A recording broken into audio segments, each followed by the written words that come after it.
Il était une fois un homme qui avait de belles maisons à la ville et à la campagne, de la vaisselle d'or et d'argent, des meubles en broderie et des carrosses tout dorés. Mais par malheur, cet homme avait la barbe bleue.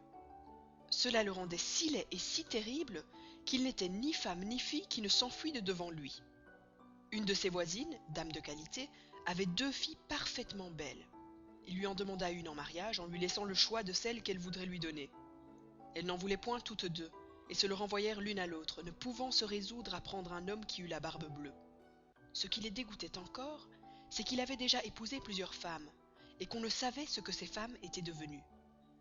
La barbe bleue, pour faire connaissance, les mena avec leur mère et 3 ou 4 de leurs meilleurs amis et quelques jeunes gens du voisinage à une de ces maisons de campagne, où on demeura 8 jours entiers.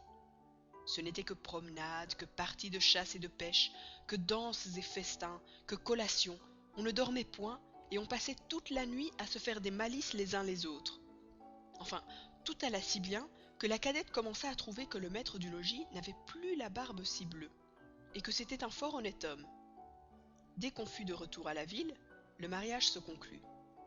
Au bout d'un mois, la barbe bleue dit à sa femme qu'il était obligé de faire un voyage en province de 6 semaines au moins, pour une affaire de conséquence, qu'il la priait de se bien divertir pendant son absence, qu'elle fit venir ses bonnes amies, qu'elle les menât à la campagne si elle voulait, que partout elle fit bonne chère.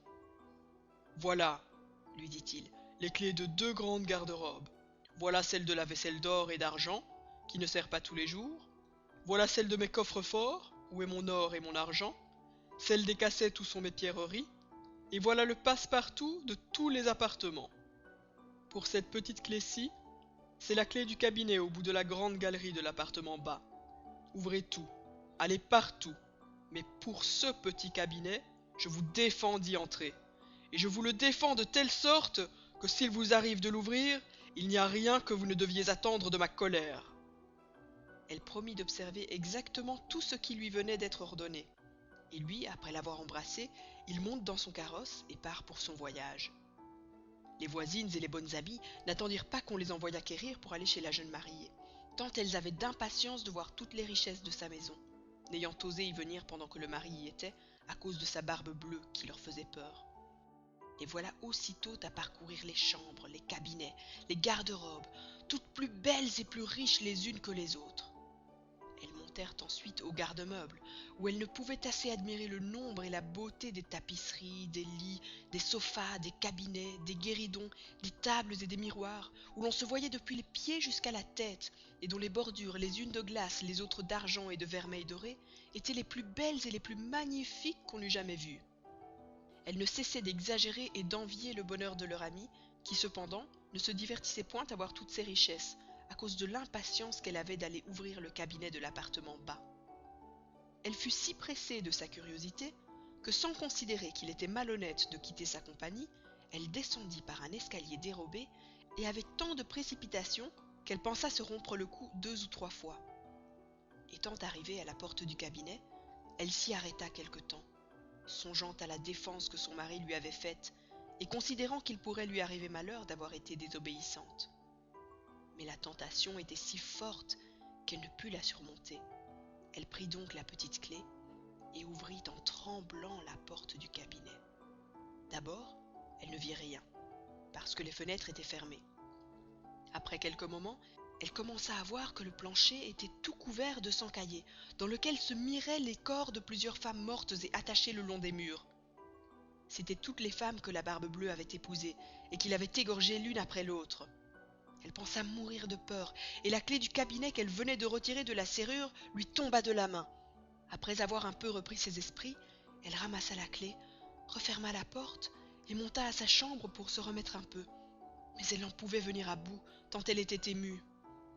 Ayant remarqué que la clé du cabinet était tachée de sang, elle l'essuya 2 ou 3 fois, mais le sang ne s'en allait point. Elle eut beau la laver et même la frotter avec du sable et avec du grès, il y demeura toujours du sang, car la clé était fée, et il n'y avait pas moyen de la nettoyer tout à fait. Quand on ôtait le sang d'un côté, il revenait de l'autre.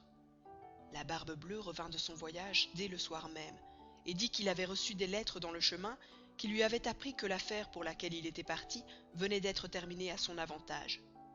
sa femme fit tout ce qu'elle put pour lui témoigner qu'elle était ravie de son prompt retour. Le lendemain, il lui redemanda les clés, et elle les lui donna, mais d'une main si tremblante qu'il devina sans peine tout ce qui s'était passé. « D'où vient, lui dit-il, que la clé du cabinet n'est point avec les autres ?»« Il faut, dit-elle, que je l'ai laissée là-haut sur ma table. »« Ne manquez pas, dit la Barbe-Bleue, de me la donner tantôt. » Après plusieurs remises, il fallut apporter la clé. La Barbe-Bleue, l'ayant considérée, dit à sa femme: « Pourquoi y a-t-il du sang sur cette clé ?»« Je n'en sais rien, répondit la pauvre femme, plus pâle que la mort. « Vous n'en savez rien ?» reprit la Barbe-Bleue. « Je le sais bien, moi. Vous avez voulu entrer dans le cabinet ? Eh bien, madame, vous y entrerez et irez prendre votre place auprès des dames que vous y avez vues. » Elle se jeta aux pieds de son mari en pleurant et en lui demandant pardon, avec toutes les marques d'un vrai repentir de n'avoir pas été obéissante. Elle aurait attendri un rocher, belle et affligée comme elle était. Mais la Barbe-Bleue avait un cœur plus dur qu'un rocher. « Il faut mourir, madame, lui dit-il, et tout à l'heure. »« Puisqu'il faut mourir, répondit-elle, en le regardant les yeux baignés de larmes, donnez-moi un peu de temps pour prier Dieu. »« Je vous donne un demi-quart d'heure, reprit la Barbe-Bleue, mais pas un moment davantage. » Lorsqu'elle fut seule, elle appela sa sœur et lui dit: « Ma sœur Anne, car elle s'appelait ainsi, monte, je te prie, sur le haut de la tour, pour voir si mes frères ne viennent point. Ils m'ont promis qu'ils me viendraient voir aujourd'hui, et si tu les vois, fais-leur signe de se hâter. » La sœur Anne monta sur le haut de la tour, et la pauvre affligée lui criait de temps en temps: « Anne, ma sœur Anne, ne vois-tu rien venir ?» Et la sœur Anne lui répondit: « Je ne vois rien que le soleil qui poudroie et l'herbe qui verdoie. » Cependant, la Barbe-Bleue, tenant un grand coutelas à sa main, criait de toute sa force à sa femme: « Descends, vite, ou je monterai là-haut. »« Encore un moment, s'il vous plaît, lui répondit sa femme, et aussitôt elle criait tout bas: « Anne, ma sœur Anne, ne vois-tu rien venir ?» Et la sœur Anne répondait: « Je ne vois rien que le soleil qui poudroie et l'herbe qui verdoie. »« Descends donc vite, criait la Barbe-Bleue, ou je monterai là-haut. »« Je m'en vais, répondit la femme, et puis elle criait: « Anne, ma sœur Anne, ne vois-tu rien venir ?»« Je vois, répondit la sœur Anne, une grosse poussière qui vient de ce côté-ci. Sont-ce mes frères? Hélas, non, ma sœur, je vois un troupeau de moutons. »« Ne veux-tu pas descendre ?» criait la Barbe-Bleue. « Encore un petit moment, répondit sa femme, et puis elle criait: « Anne, ma sœur Anne, ne vois-tu rien venir ?»« Je vois, répondit-elle, deux cavaliers qui viennent de ce côté, mais ils sont bien loin encore. »« Dieu soit loué, s'écria-t-elle un moment après, ce sont mes frères. Je leur fais signe tant que je puis de se hâter. » La Barbe-Bleue se mit à crier si fort que toute la maison en trembla.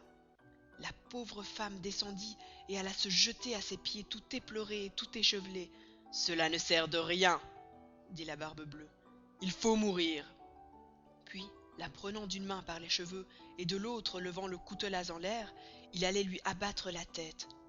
La pauvre femme, se tournant vers lui et le regardant avec des yeux mourants, le pria de lui donner un petit moment pour se recueillir. « Non, non, dit-il, recommande-toi bien à Dieu. » Et levant son bras, dans ce moment, on heurta si fort à la porte que la Barbe-Bleue s'arrêta tout court. On ouvrit, et aussitôt on vit entrer deux cavaliers, qui, mettant l'épée à la main, coururent droit à la Barbe-Bleue.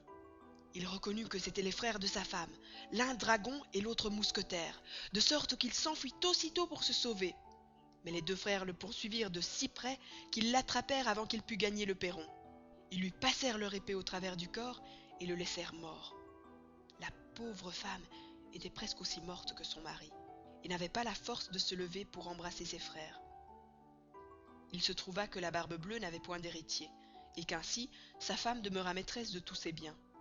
Elle en employa une partie à marier sa sœur Anne avec un jeune gentilhomme dont elle était aimée depuis longtemps, une autre partie à acheter des charges de capitaine à ses deux frères, et le reste à se marier elle-même à un fort honnête homme qui lui fit oublier le mauvais temps qu'elle avait passé avec la Barbe-Bleue.